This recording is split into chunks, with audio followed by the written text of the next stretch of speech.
this story is honestly so shocking. Let's go back to 2016 when Marisha Wallace burst onto the West End stage as Effie in Dreamgirls. Now, having had a hugely successful career in Broadway, this was the beginning of her big move to the UK as a West End star. It was all going so well. Going very, very well. She found a love match on a dating app, but who she thought was the man of her dreams turned out to be an absolute nightmare. She was scammed out of £60,000, a huge amount of money, it really was. Yeah. I mean, it's just disgusting. And I have to say, I'm just so pleased that you're here and you're ready to talk about this because it will have been a big trauma in your life. So thank you so much for that. Good morning to Good you both, morning. And I know your train was delayed, so you're a bit panicked, so thank you for making it to the sofa today. Good morning. Lisa is victim supports fraud expert, and she's going to here to give us advice as well off the back of this story. Unbelievable story, because everything seemed to be going so well in life. Well, I had just moved from the States, from New York to London. I was here alone.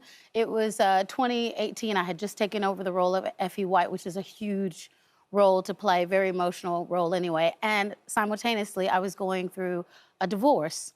So I was vulnerable, I was alone, and then I thought, you know what? I'm going to try to put myself out there. Yeah. I'm going to go on Bumble, on this dating app. And I meet this guy, and we go on a date, and everything is great, and we're just being friends. He was very supportive of me during this, like, really hard time, and he was like a friend and someone to listen to, and he told me he was into finance. Mm-hmm. And I, at the time, had been saving money for a really, really long time because I wanted to buy my mom a house. Oh. And so I was like, instead of leaving that money just sitting in my account, I wanted to invest it in some kind of high-yield interest or some kind of way to make money off the money that I had saved. And he was like, well, I'm an investment, so I'll help you. And I was like, great. And then, you know, you're building this trust. And he says, I'll send you to an account manager that I know. I got on the phone with the account manager, had many calls with him, did my due diligence of like checking it out. He worked for a reputable firm, which I thought. Yeah. And yeah, so I put the first amount in, which was about 24 grand, because that was like my savings. Yep. And I got a return, like after a couple of... So this is the interesting part for me. Yeah. So you put this money in, and at this point everything seems legit because nothing was forced on you. It was all very casual, right? No, it was all very casual. It was all very professional as well, because I had like a website, like where you put your password in. I could see the money that was there. I could see the money, the interest that it was supposedly accruing. Yeah, and so suddenly you start making money off this investment, I get money and it back. feels legit. Yeah, I get cash back, like, and it was like a good amount. Yep. So I was like, oh, this is really great. And then they were like, well, there's an event coming up in a couple of weeks. And also, this guy who's supposed to be my friend is pressuring me, but not real pressure. It's like you don't feel like it's pressure, because he's like, well, I just put in more money this week, and then I got more money out. And they were like, well, there's an event coming up. If you put money in the next 2 weeks, more money into the account, you'll get a higher return because the interest rates are going to go up. So you were sort of given this urgency of, you know, stock market's looking good or whatever they were sort of saying to you. Yeah. Probably best to invest now. It felt like they were, you know, supporting you in a good decision. Yeah, and I thought, oh, this... Because I'm a very trusting person. If someone says they're going to help me, I just am like, okay, great. I did my research online. Yeah. I thought, and the person is sitting in front of you. It's not like it is today where everything is online. Yeah. This man is sitting in my home. Yeah. He's talking to me like... You've had dinner with him? I've had dinner with him. Like, we've had conversations. I'm thinking, it's fine. Then I invest more money, and we get it up to like 60 grand is what it was the final amount. And then a couple of days later, because up to this point, anytime I called the account manager, he was right on it. Yeah. Like, I'll respond. And then I was on the set of Aladdin. This is crazy. My first film I've ever done. Aww. I was so excited. I was working with Guy Ritchie, and I was in the trailer getting ready, and I texted him on a whim, because I just had this, like, whim. I was like, I had a bad feeling. I texted, and no one responded. Oh. And I called, and no one responded. And I kept calling, and no one responded. And then the runner came to get me out of my trailer. And I was literally like, I was crying. I was like, it's a scam. Like, I knew in that moment. You knew there and then? I knew instantly that it was wrong. It's a feeling. It was a feeling. Yeah. So I did the shoot the whole day. I did a show that night. And then I did you finally do got, this? I don't know how, it was the grace of God. I don't even know how I survived any of it. Because I just had to keep performing. I just had to keep going. You can't tell anyone. No. You can't, you have so much shame and so much guilt, and you don't think it's real. Like, you don't think that you've actually been scammed. It's like, how is this person that I think Oh, my that I word. know has scammed me? So then I finally do get back in contact with the guy who's supposedly my friend. And he is like, oh, no, it's fine. You know, he just, missed your call, da-da-da-da. And then I say, I want my money out now. Yep. I was like, I want it out Get it now. out. And he's like, well, okay, well, let me get you back in contact with this guy. And then I just had to play it cool for like a couple of days so I could cipher him for more information. Yeah. Because I knew it was gone, but I had to pretend like it was okay. So then I went complete detective.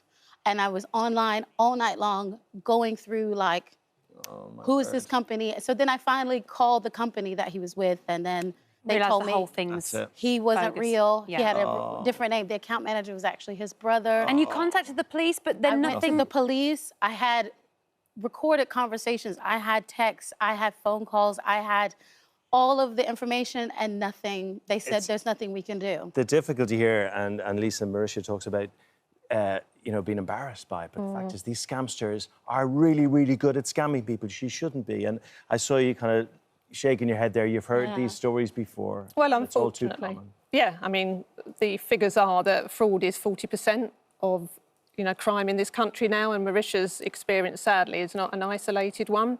So she's taken a great deal of courage and resilience to come here today to speak about it. And we do want to reassure people that it's never your fault. You have been manipulated. So fraudsters have massive resources. They are working sometimes on their own or in organised criminal gangs, but they will be trying to harvest information from you, trying to mould themselves into your perfect partner. Yeah. So this is happening today, and you bravely came on today, and thank you so much, because you are going to help people. Yeah. As you speak, you're I helping wanted people. to do it because I know someone is being scammed right now. So let's put an end to that right now, Lisa. Tell us what people have to do. What should they look out for? What are the red flags? OK, so red flags are things like excessive flattery, early declarations of love, so something that we call love bombing. So they will really hone in on you and try to establish that bond of trust quite early. They will also try to isolate you from others because they want no one else to break the spell that they are trying to put you under. Obviously, never give money to anybody, never accept money into your account, because unwittingly you could become a money mule. There's so many implications that unwittingly, you could be coerced by that fraudster into doing something criminal yourself. And if you're meeting through a dating app, stay on that secure messaging service for as long as possible, because they will try to take you off that platform. And I would say, speak to friends and family. Say that you've met somebody new. It's that other person looking in that might say, hang on a minute, Lisa, that doesn't feel quite right. Yeah. Shall we check that person out? Yeah. Any doubts, do something about it. Yes. Absolutely. Thank you for coming in and telling your story. Honestly, it's really important. I know it took a lot of courage. It's taken a long time to get here, but I just want people to know there's hope. Yeah. That you don't have to suffer alone. That now I'm in a really amazing relationship. I just bought my mom the house. Yes. Yes. Come on. That I wanted to buy her, and if you had told me that during that time, I would have never believed you that I could do it. You are an We have a inspiration. happy And I did ending. it. There is hope, and I would hope just people say, can see that. for Marisha, she shouldn't have had to cope alone. So victim support, if you search for our services, we will be there to help you. Yes. Come to us. So Thank victim you support, so any much. red flags, get in touch. Thank you both so much. so You've helped a lovely. lot of people. It's an incredible story, isn't is, it? yes. Do get in touch with the right people if you're affected. Thank you for visiting our This Morning YouTube channel. We upload new content every day, so go ahead, hit that subscribe button. You don't want to miss out, and we'll see you in the morning.